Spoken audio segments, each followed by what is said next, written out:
Merci de votre fidélité à cette émission de la direction de l'information. Sur ce plateau, nous avons des enseignants qui vont devoir se présenter.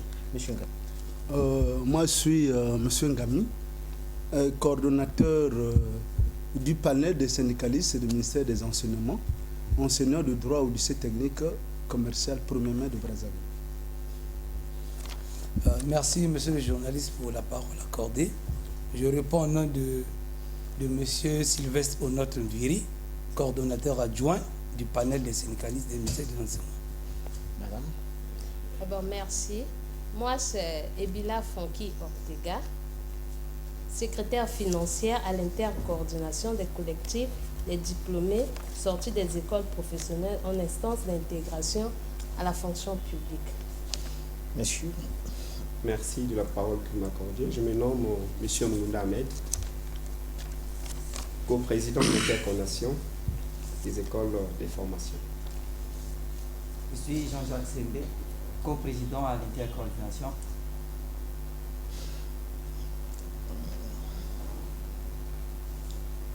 Je suis Herben Hassan Guibert Baketiba, membre du panel des enseignements du ministère de l'enseignement technique, secondaire, primaire, de l'alphabétisation.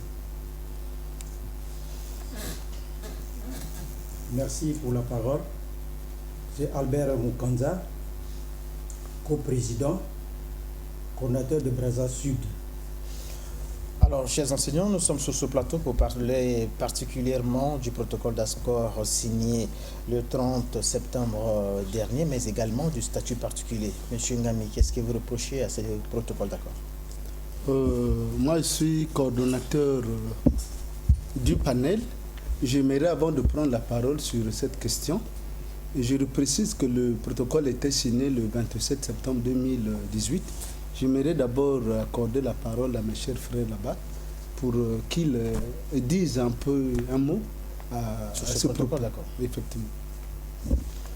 Merci. Je parlerai, il y en a deux protocoles d'accord. Moi, ce qui m'intéresse, c'est le protocole d'accord qui devait porter affectation des finalistes dans les établissements publics. Et depuis le départ, donc, ce protocole a été signé le 27 et nous, le 28, nous avons fait une déclaration où nous avons démontré que ce protocole ne pouvait jamais marcher parce qu'on avait impliqué la participation des parents pour payer les enseignants. En dehors de ça, ce protocole d'accord violait, je peux dire, toutes les lois qui permettent aux gens d'être recrutés. Et la première loi qui était violée, c'est la loi 029. En dehors de cette loi, la loi portant donc le décret de 1964 qui garantissait l'égalité entre tous les enseignants dans le traitement et dans la prise en charge. Mais malheureusement, dans ce protocole d'accord, rien n'a été fait. Et le constat actuellement qui est fait, ils étaient accordés entre eux que personne ne devait être affecté à Brazzaville. Tous qui ne sont pas prestataires devaient être affectés à l'intérieur. Mais ceux qui ont signé ce protocole d'accord, tous sont à Brazzaville, malgré le fait que le protocole d'accord interdisait cela.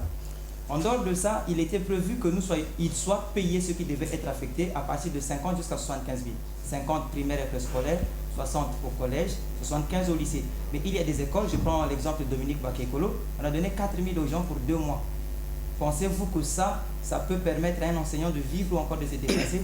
Nous sommes là en train de chercher à créer une situation qui serait plus grave que la solution escomptée par le protocole d'accord qui devait prendre effet à partir du 1er octobre. Jusqu'aujourd'hui, rien de cela n'a été fait. Et nous disons que ce que nous avons dit le 28 septembre, ce que nous avons dit le 30 juillet pour vous, est en train de se concrétiser. C'est un protocole d'accord qui doit être retiré. Parce que pour nous, c'est un protocole d'accord léonin qui ne prend en charge que ceux du ministère de l'enseignement primaire et secondaire par rapport au visage. Pourquoi je dis par rapport au visage? Moi qui parle, je suis prestataire à Savoie.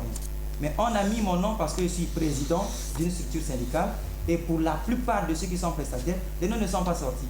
Et ceux qui n'ont jamais été dans une salle de classe, ils sont affectés à Brazzaville, qui nous présentent leur emploi du temps, leur présence au poste, comme ça nous dirons, oui, le protocole d'accord marche. La seule chose que nous voulons de ce protocole d'accord, c'est le retrait de ce protocole d'accord parce que non seulement il transforme les gens en esclavage, mais viole toutes les lois de la République. C'est ce que nous demandons en premier. Monsieur Ahmed, est-ce que vous avez signé ce protocole d'accord? Déjà, quand mon collègue était en train de dire, nous sommes l'intercoordination, nous ne sommes pas ceux qui ont signé ce protocole d'accord, je vous en prie. Est-ce que votre intercoordination a été représentée? l'intercoordination n'était pas représentée pour signer ce chiffon protocole d'accord que nous venons ici à la télé de dire que ça là, ça doit être retiré ipso facto. Mais vous n'avez pas signé, pourquoi vous le dénoncez? Simplement parce que nous sommes sortis des écoles professionnelles et quand ils signent ce protocole d'accord, c'est pour engager directement les diplômés sortis des écoles professionnelles. Voilà pourquoi nous, qui sommes impliqués dans cette situation, nous pensons que ça doit être retiré. Mais vous n'êtes pas le seul syndicat de ceux qui sont sortis des écoles professionnelles. Oui, effectivement, voilà pourquoi on parle au nom de l'intercoordination. Et quand on parle au nom de l'intercoordination, c'est toutes les écoles de formation qui agissent sur ce protocole d'accord. Madame Fonky, vous adhérez à ce que votre président dit? Non, je n'adhère pas à ça parce que le protocole d'accord a été signé entre les 4 murs. Or, l'éducation physique et sportive fait partie de l'éducation nationale. Et quand vous dites 4 murs, ça veut dire quoi? On n'était pas au courant. Nous sommes surpris de suivre dans les médias qu'un protocole d'accord a été signé en mettant à part l'éducation physique et sportive. Vous n'avez pas été invité? Non, on n'était pas invité. Est-ce que vous avez fait état de ça au niveau de votre ministère de l'éducation physique et sportive? Si on a fait état de ça, le ministre n'est pas signataire de ce protocole. Il dit qu'il ne peut pas s'engager dans ces choses comme ça. Mais pourquoi vous vous en prenez à ce protocole d'accord quand le ministère dit qu'il n'est pas signataire? Parce que nous faisons partie des étudiants finalistes et diplômés des écoles de formation. Ça nous engage. Nous sommes des enseignants d'éducation physique. Un enfant ne peut pas avoir un BPC, bac, sans avoir passé la matière, l'éducation physique. Est-ce qu'à votre niveau, vous avez mené des démarches pour qu'on vous prenne en ligne de compte? Si, on a mené des démarches, sauf que, bon, on se dit que le MEPSA a signé un protocole d'accord lyonnais qui, l'autre là, le MEPSA veut prendre tout en lui en mettant à part l'éducation physique. On ne comprend pas si l'éducation physique fait partie de l'enseignement, oui ou non, on ne comprend pas. Donc, on ne se retrouve pas. Monsieur Ahmed, mais moi je ne comprends pas trop bien là. C'est un ministère qui ne vous concerne pas. Vous tirez quand même à boulet rouge contre ce ministère, pourquoi? Merci. Vous devez vous en prendre à votre ministère. Merci, monsieur le journaliste. Vous savez que quand ça concerne un problème d'éducation, c'est comme a dit ma collègue, l'éducation est nationale. Et donc, s'il faut qu'on puisse recruter, on parle en termes d'intégration. Mais les dossiers doivent être traités au préalable au niveau des ministères concernés. Je vous en prie, l'interconnexion entre le travail dans quel sens? Moi qui vous parle là, je fais partie de mon ministère donc au sport. Tel que moi, il y a des dossiers déjà qui se trouvent au niveau de la direction générale de la fonction publique, dont les numéros de bordeaux ont été déjà attribués. Ça, c'est le quota de 2015. Voilà pourquoi aujourd'hui, quand on est en train de parler en termes de quotas, il faut d'abord rappeler, n'est-ce pas, les quotas passés et ensuite créer encore des conditions pour réactualiser le quota, par exemple, ce que vous avez donné là, du 22 mai 2018. De ce quota-là, nous disons qu'il faudrait que nous recrute. Nous réclamons que l'intégration et non ce que nous sommes en train d'écouter ici. Mais M. Sembe, il y a quand même quelques volets de ce protocole d'accord que vous acceptez? Quelques volets que nous acceptons. Oui, je pourrais dire oui. Le seul volet que j'accepte, c'est qu'on me transforme en esclave. Le deuxième volet que j'accepte, c'est que aujourd'hui, notre ministre, Colline Makosso, pense que les enfants qui sont à l'école doivent être dans les rues pour qu'ils soient des bébés noirs. Pensez-vous qu'un parent qui n'a pas d'argent, comme on dit la République n'a pas d'argent, peut trouver les 15 000 ou les 10 000 qu'on demande aux parents? Je dirais non. Donc, rien dans ce protocole d'accord ne m'arrangerait. Parce qu'on dit que ce protocole d'accord est axé sur le PND 2018-2022. Mais le PND 2018-2022 n'est que la continuité du PND 2012-2016, qui disait qu'on devait recruter minimum 10 000 enseignants entre 2012 et 2016. Combien ont été recrutés? Est-ce que vous tenez compte aussi du contexte? Le contexte, oui, on parle du contexte. Quand on est dans une cuisine, on parle du contexte de la faim. C'est pour se moquer de celui qui est dehors. Parce que dans la cuisine, on goûte quand même. Eux, ils sont au gouvernement. Si nous étions en difficulté, on commencerait, comme a fait François Hollande, à diminuer les salaires de ceux qui sont au gouvernement. Donc, on ne peut pas parler de contexte parce que nous avons deux volets de réussite. Le premier volet, c'est le remplacement direct par rapport au départ à la retraite. Si un sort, on peut prendre 2 ou 3 maximum. Mais si on ne peut pas remplacer, c'est eux qui ont pris l'initiative en 2018, le 30 avril 2018, pour recruter par rapport au remplacement à la retraite. Et pour l'année 2018, le quota spécial du 22 mai 2018 devait recruter 2900 enseignants par remplacement au départ à la retraite. Donc on ne peut pas aujourd'hui parler du contexte parce que toutes les voies sont données pour que les gens soient recrutés et non transformés en esclaves. Monsieur Ngami, Merci. Vous avez compris que quand vous avez posé la question d'emblée, j'étais comme inspiré de vous demander d'abord de laisser parler les jeunes pour qu'ils comprennent pourquoi nous avions signé ce protocole d'accord. Je reviens sur la question. Vous savez, nous sommes à la veille de la rentrée. Vous avez signé ce protocole d'accord. Nous sommes à la veille de la rentrée. Nous avions, tout au long de l'année 2018, défendu de telle sorte que l'on recrute les enseignants à la fonction publique, tel que le jeune a dit, en tenant compte des départs à la retraite. Mais malheureusement, chemin faisant, nous étions à la veille de la rentrée. On a dit, à défaut de ce qu'on aime, il fallait donc se contenter de ce que l'on a. Alors, à ce moment-là, nous nous sommes accordés à ce que nous puissions signer un protocole d'accord qui devrait mettre donc déployer les enseignants finalistes sur le terrain. Et le protocole d'accord était clair. Il disait quoi? Que nous devrons combler le déficit en personnel enseignant actif qui était exprimé dans tous les départements de notre pays. Et à ce moment-là, nous avions épargné Brazzaville et Pointe-Noire. Donc il y avait deux volets. Il fallait donc maintenir d'une part les enseignants qui étaient déjà sur le terrain pour éviter les mises en route. Ensuite, il fallait donc affecter ceux qui devraient aller donc en dehors de Brazzaville et Pointe-Noire. Mais tout en définissant les conditions de faisabilité. Parce que nous avons dit avec le ministre que nous savons que nous pouvons envoyer ces enseignants-là à l'intérieur du pays. Même ceux qui sont maintenus, il se posera un problème d'argent. Certainement. Moi qui vous parle, j'ai été volontaire. Nous savons les difficultés que nous avions endurées. Et nous avons dit, nous devons nous asseoir pour regarder avec ces jeunes comment établir la feuille de route. Donc comment les payer pour qu'ils ne soient pas des grévistes dans les établissements où ils sont envoyés. Mais malheureusement, le ministère, sinon le cabinet, s'est précipité. Quel cabinet? De MEPSA, s'est précipité à envoyer ces enseignants-là. Même à Brazzaville, vous voyez que à un fondo, je vous ai dit, à un fondo, par exemple, il y a quelques enseignants, alors que c'est là-bas où il y a plus de besoins. Le protocole d'accord est clair. Il dit en dehors de Brazzaville et Pointe-Noire, en priorité. Malheureusement, quand vous voyez ces listes d'affectation, plus se sont affectés à Brazzaville, à Pointe-Noire, qu'à l'Interland, là où nous avions défini. Et il s'est précipité également, aujourd'hui, vous avez, les jeunes ont dit, à payer ces jeunes-là de manière précaire. Et comment on va payer à quelqu'un 4 000, 2 000, 4 et 5 000, on dit c'est 2 mois. Alors que le protocole d'accord, nous avons pris soin de dire que on sait, il y a des établissements dont la taille ne peut pas permettre de payer par exemple 6 bénévoles. Et il fallait donc une assiette commune où l'on devait réfléchir comment repartir la paye de chacun de ces enseignants. Malheureusement, ce que nous vivons aujourd'hui, c'est seulement le contraire. C'est comme il a dit même l'esclavage. Parce que c'est même honteux qu'un directeur départemental passe dans les établissements pour donner 15 000 aux gens pour dire 2 mois. Voilà ce qui a été prévu. Voilà ce qui a été prévu. Il a été dit dans le protocole d'accord que lorsque vous êtes au préscolaire, vous avez droit à une bourse de 50 000. Au primaire, vous avez 50 000. Au collège, vous avez 60 000.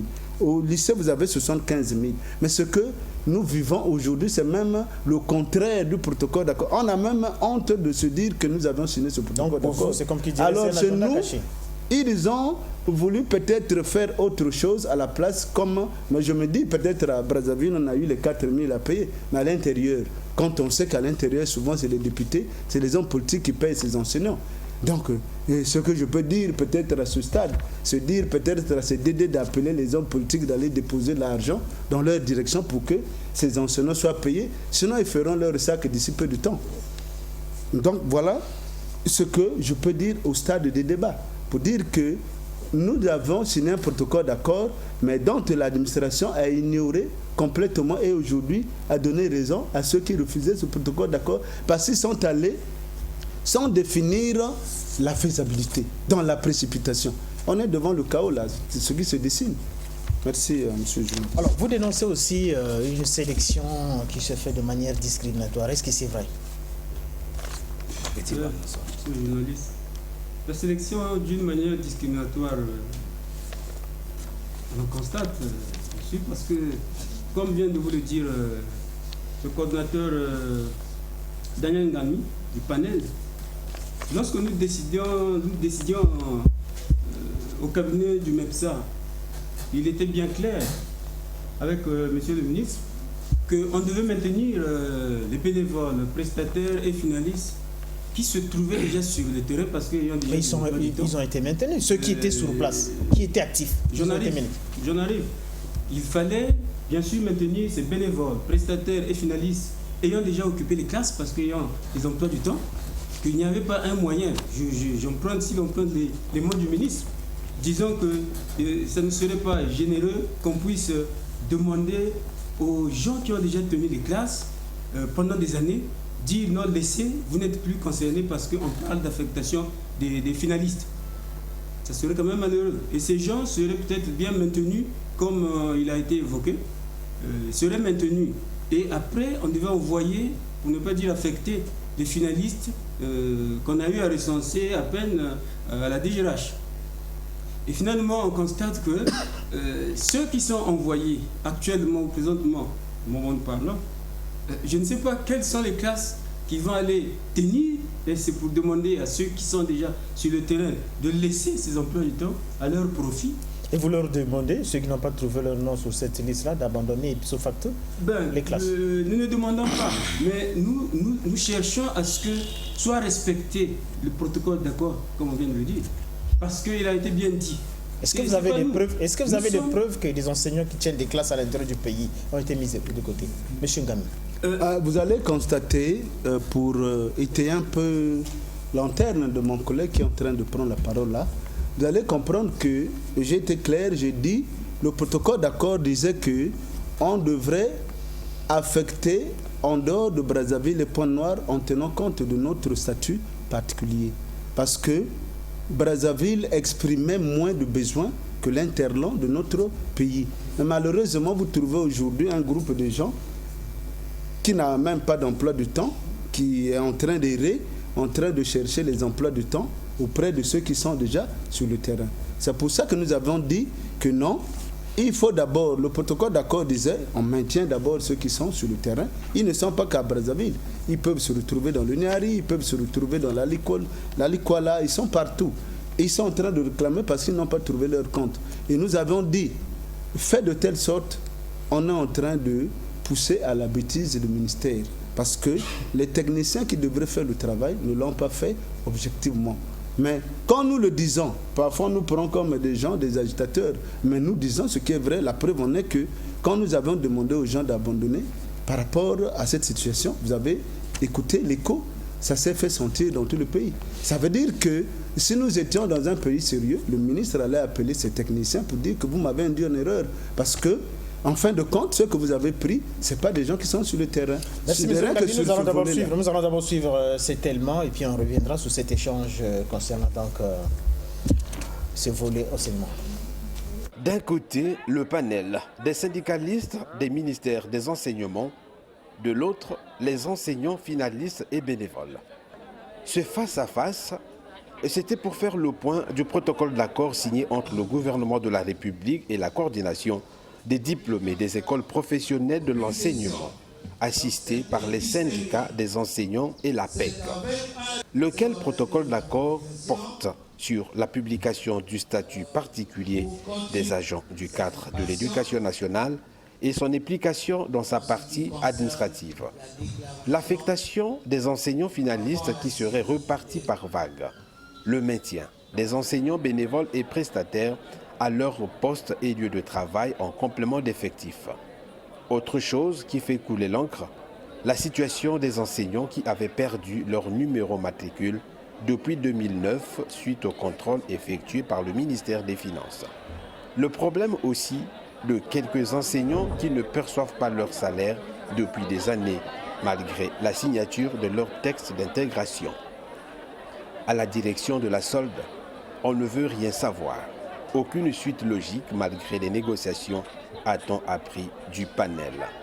Face à ce triste tableau, le panel des syndicalistes des ministères des enseignements demande au gouvernement de la République de booster les choses du côté du ministère des Finances pour décompter la situation.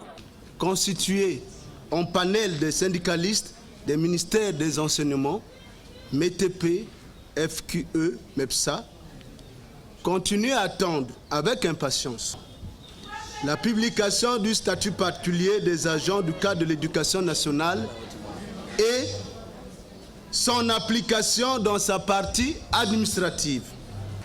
La prise en charge, en solde, des dossiers des enseignants égarés sciemment à la direction de la solde du ministère des Finances et du Budget, et ce, nonobstant la promesse mirobolante des 4 ministres du gouvernement de la République. Nous citons le vice-premier ministre, ministre en charge de la fonction publique et de la réforme de l'État, ministre du Travail et de la Sécurité sociale, le ministre des Finances et du Budget, le ministre de l'Enseignement technique, professionnel, de la formation qualifiante et de l'emploi, et enfin, le ministre de l'Enseignement primaire, secondaire et de l'alphabétisation, presque 2 mois après la signature des protocoles d'accord entre le gouvernement de la République, les syndicats et les comités des finalistes. Monsieur Albert, vous dénoncez ce protocole d'accord du mois de septembre ou bien c'est le fait que cet accord n'est pas appliqué à la lettre? Merci, monsieur le journaliste. Au début, lors de notre signature, on avait bien précisé les choses. Mais malheureusement, quand les 2 aveugles se retrouvent ensemble, vont tomber dans un trou. Qui est aveugle? Le DGRAS et le conseiller du ministre, on a travaillé ensemble. Moi qui vous parle, j'étais dans la commission. J'avais proposé de saisir d'abord tous les noms des finalistes qui sont sur le terrain, prenant des classes, vu leurs attestations de présence au poste, attribuées par leur directeur, chef d'établissement. Voilà pourquoi c'est ça même, nous défendons ces enseignants, étant des syndicalistes. Nous ne les défendons pas parce que ce sont les enseignants finalistes simples, mais ce sont les enseignants qui tiennent des classes. Et étant donné que ces enseignants étant sur le terrain, travaillant, le syndicat reconnu du ministère a le droit de défendre ses travailleurs. Non, monsieur Albert, parce qu'il y a des enseignants qui ont été affectés à l'intérieur du pays, mais qui ne sont jamais à leur poste de travail. Est-ce que ce n'est pas le fait de défendre? Est-ce que vous avez mené des enquêtes qu'effectivement ces enseignants tiennent la craie dans des salles de classe à l'intérieur du pays? Nous sommes en sûr, ces enseignants tiennent des classes, ils sont sur le terrain, mais lors de nos contentements avec le ministre de l'Enseignement, des désaccords, on les avait demandé de s'asseoir. Mais là, on a annoncé qu'on les a demandé de repartir sur le terrain parce que le ministre vient de prendre en compte d'affecter tous les finalistes. Et pour cela, on a demandé les enseignants de repartir d'ici la semaine prochaine. Si le ministre en est conscient, il publiera les listes et c'est ce que nous demandons et ce que nous cherchons. Mais monsieur Mviri, il y a une chose que je ne comprends pas. Oui. Avant la rentrée scolaire, moi j'ai reçu un certain nombre de syndicats sur ce même plateau. Ils ont dit que personne ne devait être laissé au bord. Donc tout le monde devait être pris en compte. Que ce soit ceux qui sont sur le terrain, que ce soit ceux qui n'étaient pas encore sur le terrain. Mais pourquoi aujourd'hui, diable, vous dénoncez cet accord? Merci, monsieur le journaliste. Je crois que vous avez suivi tous les collègues qui m'ont précédé ici. Le Kama Ngami a parlé, le Kama Ahmed Mongoundé a parlé. Il est revenu longuement sur les 2 protocoles que nous avions signés le 27 septembre entre le gouvernement de la République et les syndicats les plus représentatifs des ministères des enseignements. Effectivement. Mais qu'est-ce qui cloche? D'abord, je commence par le premier protocole d'accord que nous avons signé, celui concernant donc la publication, l'adoption et la publication du statut particulier des agents du cadre de l'éducation nationale. En ce qui concerne ce protocole d'accord, nous avons constaté que dans les meilleurs délais, le gouvernement de la République vient d'adopter en Conseil des ministres le projet de statut particulier des agents du cadre de l'éducation nationale. Maintenant, en ce qui concerne le deuxième type de protocole d'accord concernant l'affectation des enseignants finalistes sortis des écoles de formation. qu'est-ce que nous constatons? Nous constatons que ce protocole d'accord n'est pas respecté dans son esprit et dans sa lettre. Qu'est-ce que nous avions dit, monsieur le journaliste? Au préalable, comme en 2017, en mars 2017, le MEPSA, le ministère de l'enseignement primaire et secondaire, avait réalisé, en compagnie des syndicats, un recensement des enseignants prestataires et bénévoles évoluant sur le terrain. Quelle est la conséquence par rapport au deuxième protocole d'accord concernant l'affectation? C'est que les enseignants recensés, finalistes, bénévoles, est-ce que ces ministères vont vous faire confiance? C'est vous qui avez réalisé ce recensement. Oui. Le ministère non, le ministère a fait de commun accord. C'est fait de commun accord.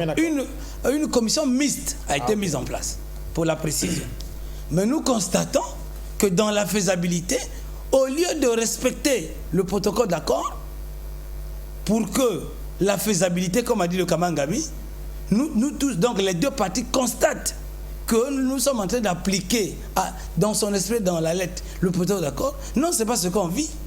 On vit quoi? Je vais vous prendre un exemple. J'ai ici la note. Attendez, je ne sais pas si je vais la retrouver. En ce qui concerne l'affectation des éducatrices du préscolaire. Pensez-vous que dans un département, on ne peut qu'avoir que 50, le besoin de 50 éducatrices, excusez-moi? Mais c'est le ministère qui a mis. C'est anormal. Maintenant, deuxièmement, pourquoi le ministère a laissé pour compte les enseignants qui évoluent sur le terrain, alors que nous avions déjà réalisé un recensement qui est déjà le guide, qui nous guide. Ils ont dit que personne n'a été laissé au bord de la route. Moi, je vais appuyer un peu ce que lui le dit, un peu de manière claire. Ngami, mais c'est vrai, nous sommes allez sur comprendre, s'il vous plaît. S'il vous plaît, monsieur Ngami, c'est vrai que nous sommes sur un plateau de télévision, tout peut se dire, mais est-ce que vous avez mené des démarches auprès de ces ministères-là? Bon, vous voyez, c'est difficile de faire comprendre lorsque vous êtes dans une logique. Vous savez, ce qui nous éthique, ce n'est pas le protocole d'accord en soi. Oui, mais pour ce moi, n'est pas le protocole d'accord en soi, mais c'est parce que... Non, mais nous sommes tous les jours avec eux en train de débattre. Mais malheureusement, c'est des gens qui ne veulent pas aller vers le bon sens.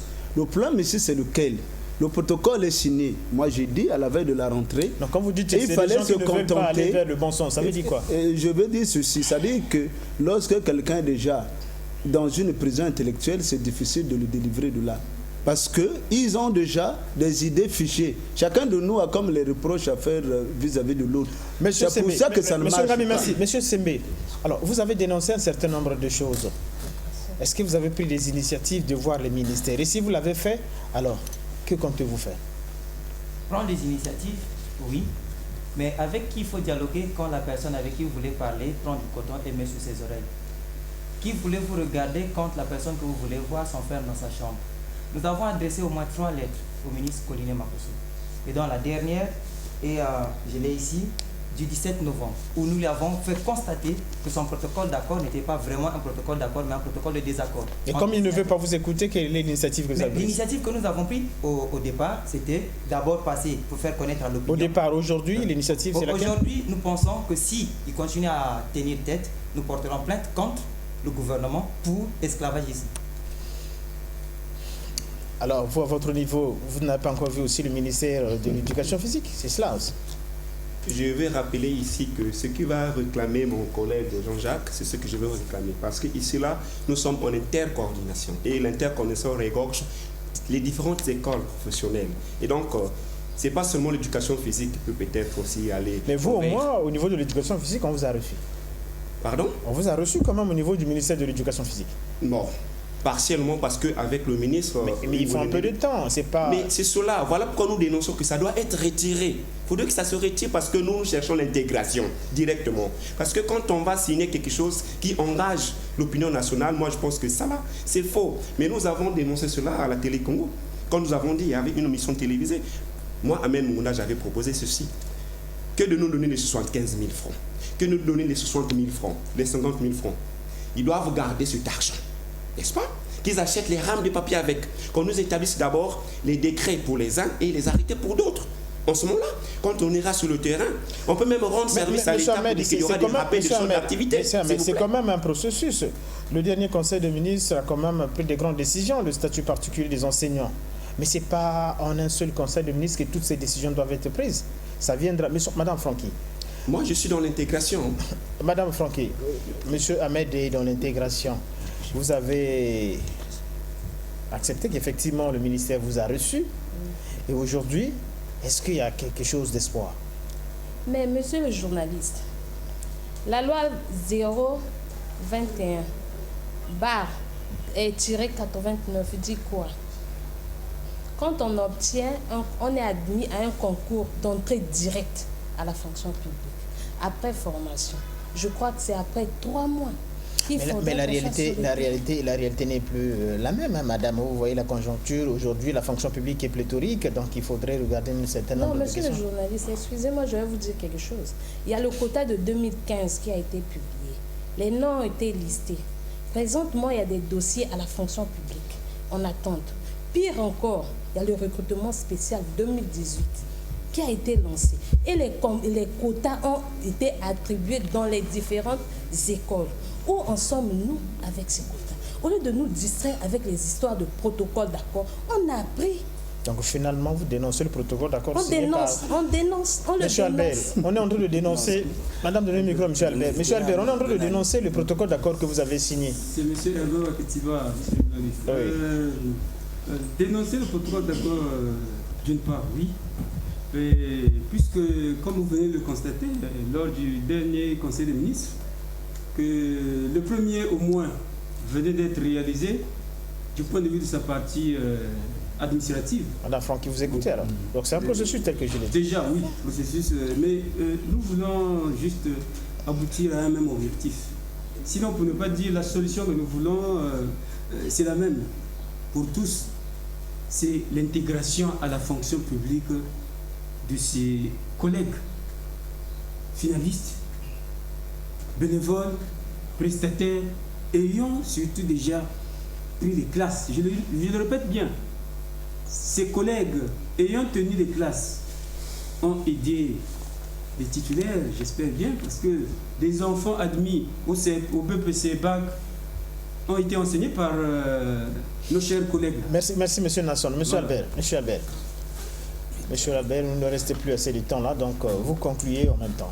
Oui, merci monsieur le journaliste. Ce que je veux dire ici, en tant que coordinateur de Brazza Sud, je demande à monsieur le ministre de l'Enseignement purement de lister tous les noms, je dis bien, des finalistes étant sur le terrain et de signer un contrat de tous les prestataires et bénévoles pour que l'enseignement retrouve sa paix. Monsieur Sembe, en 1 minute. 30 secondes, j'allais dire. Merci. En 30 secondes, je dirais, nous devons être recrutés. Il y a 2 possibilités, remplacement ou recrutement pour moyen. Qu'est-ce que nous entendons par recrutement pour moyen? On nous donne des textes et après on donnera une bourse qui résultera d'un vrai protocole d'accord. 2, s'il faut qu'il applique son protocole d'accord que nous trouvons diabolique, il faut qu'il l'applique par promotion. Il affiche les noms de tous ceux qui ont fini et que chacun fasse ses vœux là où il veut partir. Monsieur Ahmed, pas par promotion. Monsieur Ahmed. Le retrait systématiquement de ce protocole d'accord, parce que ça ne nous arrange pas, c'est l'intégration que nous réclamons, s'il vous plaît, monsieur le journaliste. Madame Franqui. Bon, moi, je pense que les membres du gouvernement doivent s'entendre. Monsieur Collinet du MEPSA, il doit, même s'ils ont des divergences entre eux, il doit appeler son collègue de l'éducation physique et s'entendre et regarder les questions d'intégration. On a fini, on veut vite fait aller sur le terrain de peur qu'on puisse perdre des notions qu'on a appris. Monsieur Mviri. Merci. 30 secondes. Pour conclure, de ma part, je vais dire oui. Félicitations au gouvernement pour avoir adopté en Conseil des ministres le statut particulier, mais d'autres défis restent à relever. Maintenant, ce qui concerne le 2e protocole d'accord, le gouvernement de la République devrait faire de sorte que tous les enseignants finalistes sortis des écoles de formation devraient être affectés et organiser un recensement concernant les enseignants non professionnels. Donc, les enseignants que nous appelons couramment les enseignants prestataires et bénévoles, qui n'ont pas de diplôme professionnelle. Merci, M. Mviri. Donc, merci, monsieur le journaliste. J'espère que les amis ont tout dit. Mais je dois dire que le protocole tel qu'il a été signé, il était bon, même si les gens peuvent nous prêter les intentions. Mais ce qui est vrai, c'est que c'est la faisabilité qui n'a pas été correcte. Parce que déjà, quand on paye les 5 000, les 10 000 aux gens, ça n'honore pas. Donc je crois qu'il faut revenir à l'ordre pour permettre finalement au gouvernement qu'on s'asseye pour regarder la faisabilité, prendre en ligne de compte ceux qui ne sont pas d'accord avec le protocole et regarder également comment payer décemment les enseignants que de faire l'insulte où l'on donne 3 000, 4 000 aux enseignants. Je crois que ça n'arrangerait personne. Merci M. Ngami, et c'est par ces mots que nous terminons cette émission. Merci de nous avoir suivis. Je rappelle que je recevais sur ce plateau le panel des syndicalistes des enseignements, mais également l'intercoordination des collectifs des diplômés des écoles professionnelles. Une fois de plus, on se retrouve le mardi prochain pour un autre numéro.